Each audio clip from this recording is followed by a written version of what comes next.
देशाचे 52वे सरन्यायाधीश भूषण गवई यांनी आपल्या पहिल्याच निकालात नारायण राणेंना थेट दणका दिलाय।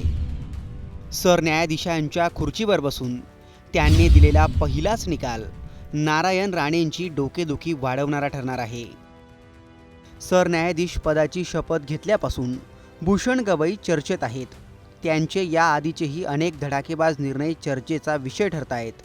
अशातच नारायण राणेंशी संबंधित निकालाने त्यांनी पुन्हा एकदा सर्वांचं लक्ष वेधलंय।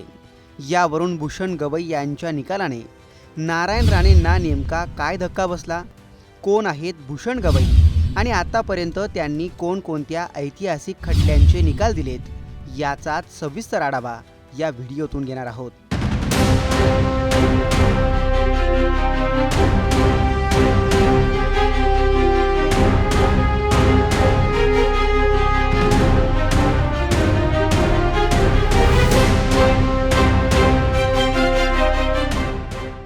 न्यायमूर्ती भूषण रामकृष्ण गवई यांनी भारताचे 52वे सरन्यायाधीश म्हणून शपथ घेतली।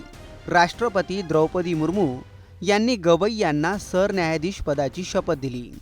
सरन्यायाधीश पदाच्या खुर्चीवर विराजमान होताच भूषण गवई यांनी पुण्यातील वन विभागाच्या 30 एकर जमिनीच्या एका प्रकरणावर निकाल दिलाय।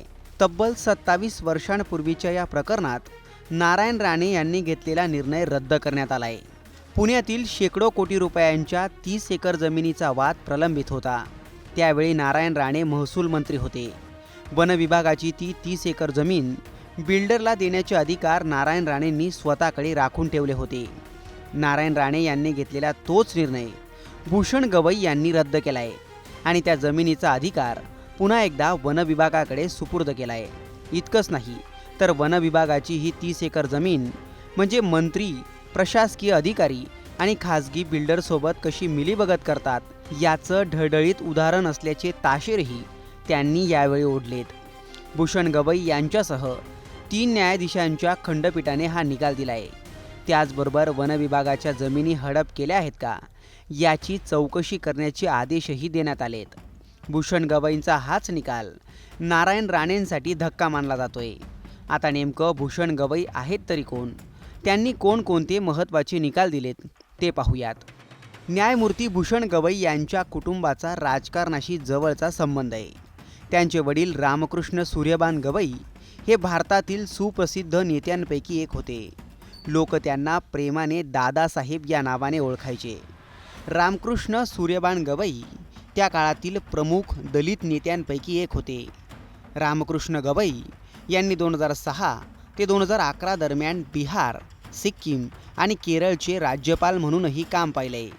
भूषण गवई यांच्या वडिलांचे काँग्रेस पक्षाशीही अत्यंत जवळचे संबंध होते।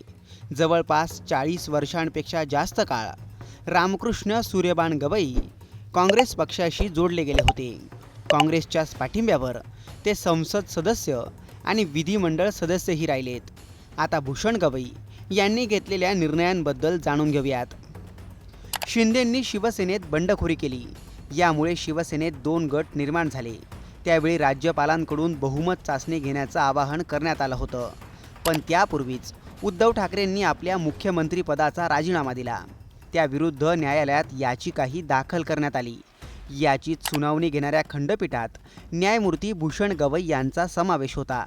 5 ऑगस्ट 2019 रोजी कलम 370 आणि 35 अ द्वारे जम्मू आणि काश्मीरला दिलेला विशेष राज्याचा दर्जा काढून टाकण्यास संसदेनं मंजुरी दिली होती।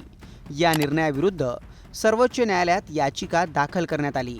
त्यावेळी या प्रकरणाची सुनावणी सरन्यायाधीश DY चंद्रचूड यांच्या अध्यक्षतेखाली 5 न्यायाधीशांच्या खंडपीठासमोर होती।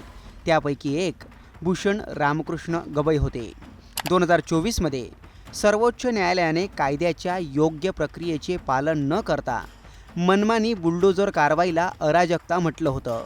बुलडोजर चालवणं हे घटनाविरोधी आहे, अशी टिप्पणीही भूषण गवई यांनी केली होती। 2016 साली मोदी सरकारने देशातील 1000 आणि 500च्या नोटांना चलनातून रद्द करण्याची घोषणा केली होती। सरकारच्या याच निर्णयाविरोधात अनेकांनी न्यायालयात धाव घेतली होती। लोकांच्या याचिकांवर 5 न्यायाधीशांच्या खंडपीठाने सुनावणी घेतली होती। यात भूषण गवई यांचाही समावेश होता। गवई यांनीच नोटबंदी विरोधातील याचिका फेटाळून लावल्या होत्या. असे अनेक महत्त्वाचे निकाल न्यायमूर्ती भूषण गवई यांनी याआधीही दिलेत. आता सरन्यायाधीशपदी नियुक्ती होताच त्यांनी नारायण राणेंना जोरदार धक्का दिलाय. यामुळेच गवईंची कारकीर्द चर्चेचा विषय ठरू शकते असं बोललं जात आहे. तुम्हाला याबाबत काय वाटतं? कमेंट करून नक्की कळवा.